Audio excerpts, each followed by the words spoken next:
Welcome to Channel AMEC, your insight to the Australian visa system.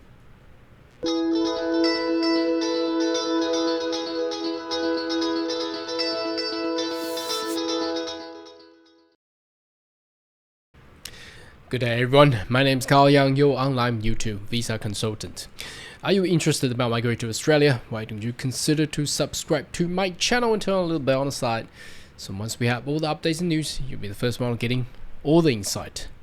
So we have recently receiving a lot of inquiry and comments based on the previous video that we have done that the looks like the federal government, immigration itself, and also the state premier of New South Wales are all promoting and looking into a trend of getting a bigger Australia with more quota for migrants, and obviously introducing a much easier criteria. I cannot say loose criteria, but I think the criteria will be eased up to actually absorb more migrant into the country. So today I'm gonna take you into more news articles. Now the reason I'm doing that is because there's just a lot of these news coming out. Basically, you can see that the public of Australia is actually debating, and through the reading of these news articles, it's national news. Bear in mind, it's not just a little tiny forum. It's a trend. It's a trend that we are foreseeing, that the government is pulling the country, the nation towards. And obviously, if that is a trend, the policy and the lawmakers will obviously plan and prepare the law and the policy required to match the trend that they are looking to implement. So let's jump in there and have a look what is happening. So this news came out also in these 2 days, 20th of October, and you can see it's at late evening, 9:27 p.m. So I didn't have enough time to actually get this one through yesterday, so I would like to share this with you guys too. So this came from which news? Sydney Morning Herald. It's also a national renowned newspaper. On the opinion, we need more immigration, so promoted that's the Premier of New South Wales is right to seek a big Australia. So you can see the topic, it's basically pointing out the direction of having more migrants in the post-pandemic era. So let's have a read. It says some of the states continue to live in zero COVID. Obviously it's trying to say look, you Queensland and you Western Australia, look, it's a fantasy. You cannot go back time anymore. So it says it's a fantasy and insists on the keeping borders shut. There's a growing belief among those of federal government that immigration is going to be the key to driving Australia's economy forward. Here we go. That's exactly the first paragraph match exactly what I had predicted last year, because obviously if we look at the past of Australian histories, every time the economy hit, I mean not just Australian but generally a global economy issues, how Australia reflect back to that to tackle its economy is through immigration policies. That's exactly what I have said many months ago, and I've always had that thought as well, because we study the trend and law in this particular industry. We know how this will actually shape the nation.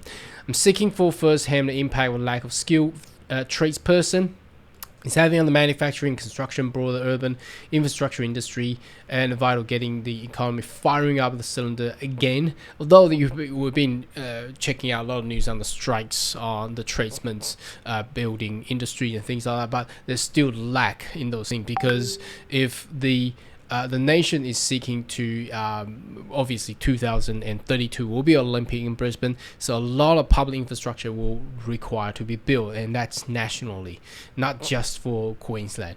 We should ramping up the activity sector ready for critical infrastructure, better accommodate those. And well, look, the government of Australia has been talking about this for many years, but anyhow, it's still required to be done. We need productive hours, and we need people from the age group of 20 to 60. Professor of practice in New South Wales, University in New South Wales, Sydney, have first-hand lack of international student. Again, the international education sector has been hit very, very badly, which not many people actually talked about until last week or the week before. There was a news came out that the 38 University of Australian University sold their stocks on IDP, which is huge because they had lost so much. They have sacked so many staff. There's no work. And they just need the money to actually sustain their the business model there. And some argument the pandemic has applied to break the unsustainable population growth, but in a country with massive sparse as Australia, the argument are well twofold is quite lucrative. Ridiculous, is it? Okay, even though the two big cities in Sydney, Melbourne, pale in the comparison to London, New York, and Tokyo. That's correct, because if we compare Sydney to London and Tokyo and New York, or perhaps Los Angeles, it's almost still nothing. So a lot of people saying that the congestion and things like that. Again, although we don't want to see a virus hitting every household, every life in this world, but a virus also kill a lot of the fake stuff, as I have shown you guys I think 2 videos ago in regards to 2018, where the government is saying, look, we don't want big Australia, we need to reduce the migrants, and the virus, the pandemic came, and it basically shattered that myth.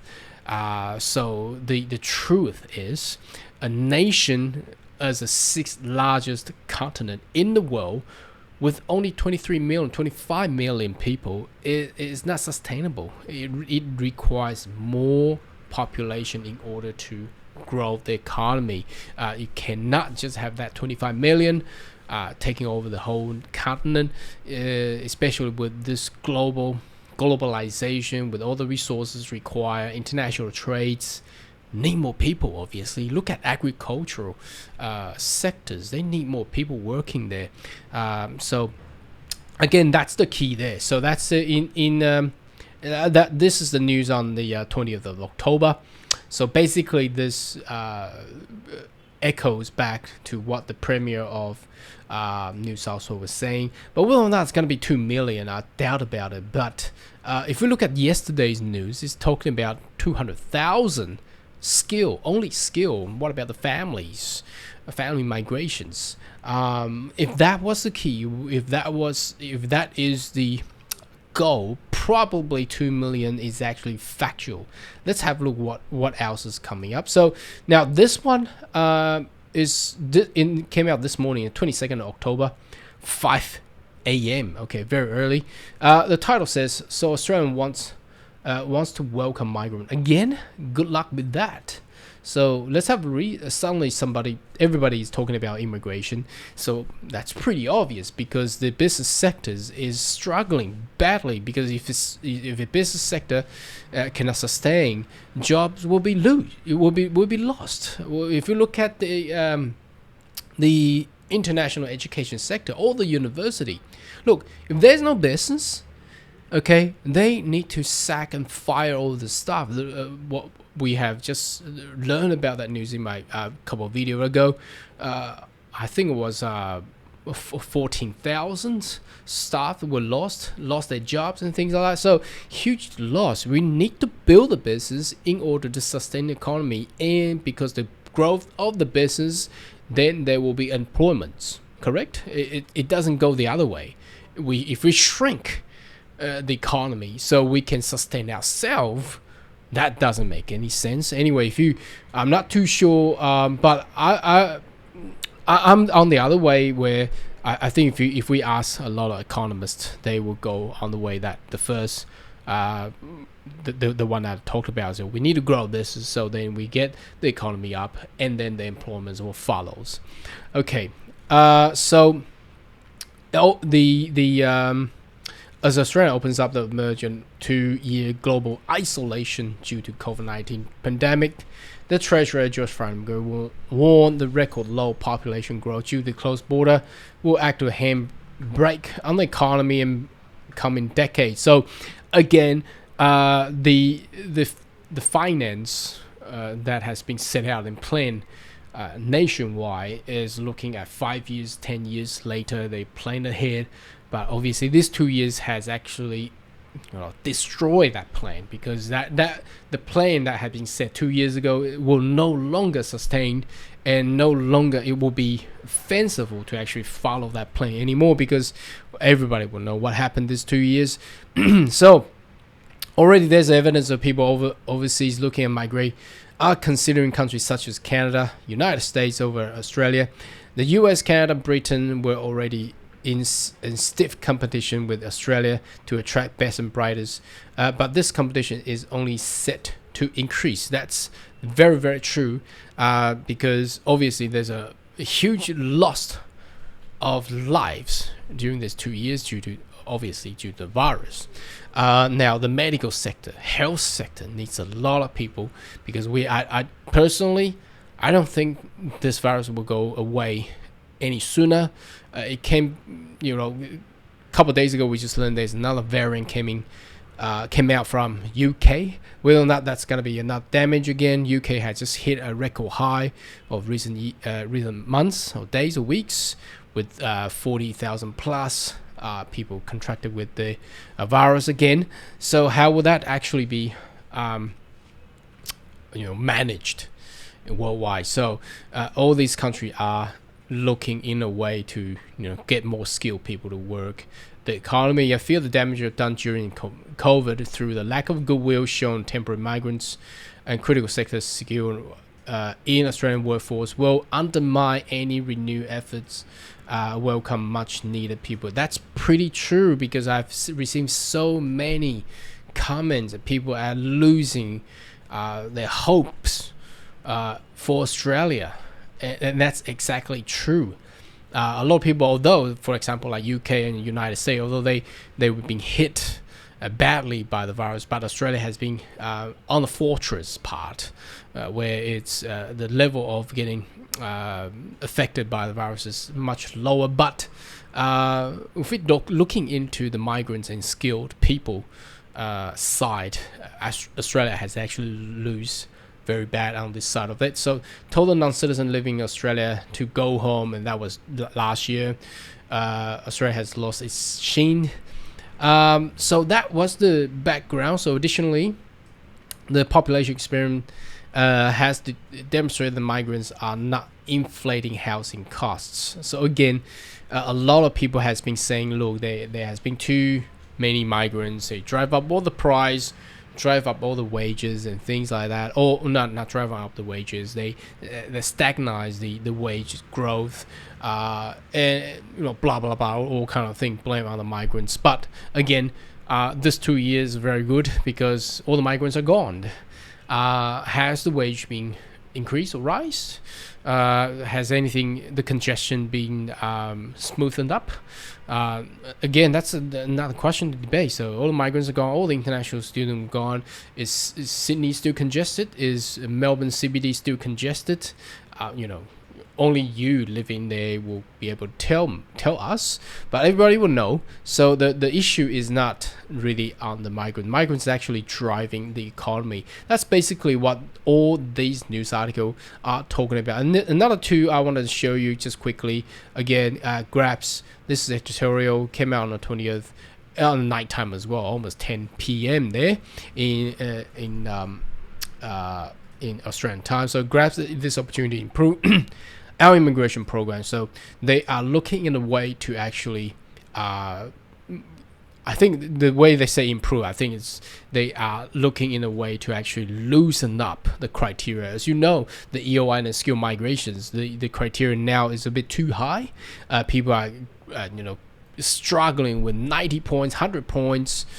So they wanted to lose that up and see how that would go. So that's basically what this one is saying. And the final and the last but not least, the Green parties has coined. I think I've pasted this news. This actually came out. I think a week ago or 2 weeks ago, but this came out on 20th of October. So they were actually on Parliament going through a new policy where the Greens party pushed to extend visa, as you can see here, for people stuck overseas, which is very good for those temporary visa holders. Like I'm not too sure how it will cover. I think it will cover most of the people, like international students, the 485 graduate temporary work visa and things like that. So you can see that the whole movement, the trend, moving and getting more migrants, skilled migrants in. There's no longer just 1 or 2 news articles. We are on October. It's about, I think the 1st of November is always a big date for a new policy to be introduced for immigration sector. You can see the trend is coming. We are at the very end of October, and there's so many news talking about immigration, talking about skilled migrants. I think this trend is coming to actually increase the quota of the migrant intake, and also increase the number of skilled migrant intake, and obviously again loosen up the criteria required. At this point in time, a lot of IELTS have been submitted, some being invited, but the process is so slow. Looking at the 189, 190, even if you get invited, it takes over 1 year to actually get processed. It's just too slow. Obviously it's so due to pandemic, but as the Prime Minister of Australia has promised, that once the nation has been jabbed to a certain percentage, 70%, which they had hit that rate, the international border shall be opened and everything will resume back to the norm, and plus a better opportunity for the migrants in the future. What is your thought about all these news? Do you think that's the trend's coming, or do you think that's a bit too over? Why don't you leave a comment right down below, and I'll see you next video. Goodbye.